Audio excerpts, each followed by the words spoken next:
let's go up the elevator.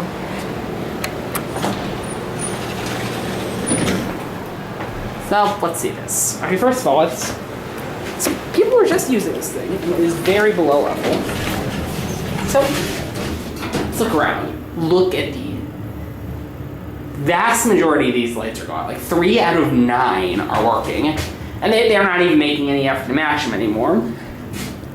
Scratches in the elevator door. So, let's take it up. Oh, we can't. That's because the 2 button no longer works. So you cannot even ride this thing up. So if I were to ride this thing up, I would